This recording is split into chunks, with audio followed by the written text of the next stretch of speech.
The new look of Sonar has actually been very successful. As you know, SONAR X1, the interface had been around for many years, so customers were very excited for the new look and feel.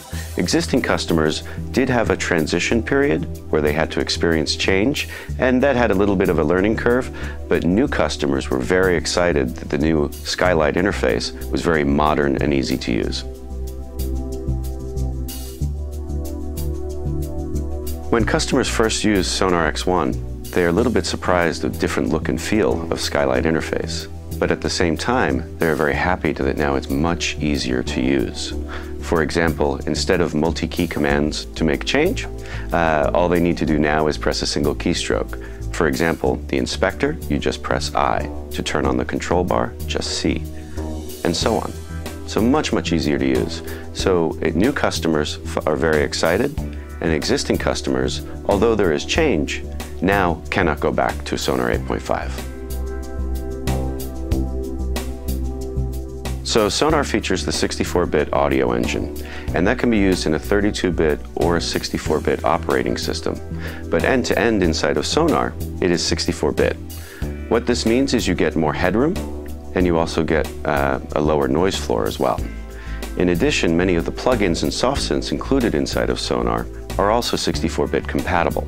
If you're using a third-party plugin or soft synth that is not 64-bit compatible, we also include BitBridge to allow that to be used in this environment. On the Cakewalk website, www.cakewalk.com, there's a section called SONAR Core Technologies, where you can learn more about the 64-bit audio engine.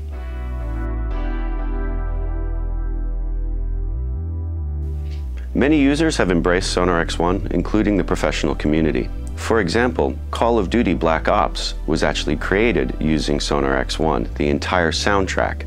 Many video games are actually created using SONAR X1 as well.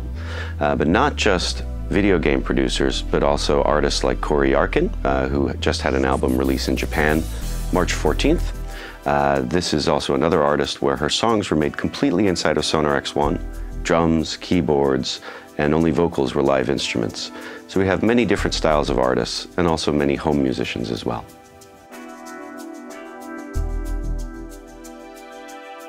This year, Cakewalk is celebrating its 25th anniversary, and that's 25 years of running on DOS and Windows.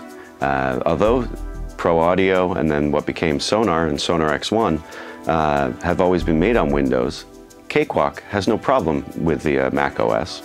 We make soft synths and also plugins that are also dual platform. But Sonar was designed and built to do one thing, and that's to give you the best possible performance on the Windows platform. So to make a port to the Mac OS would actually create compromise and lower performance. So for Sonar, no, there is no plans to move to the Mac OS.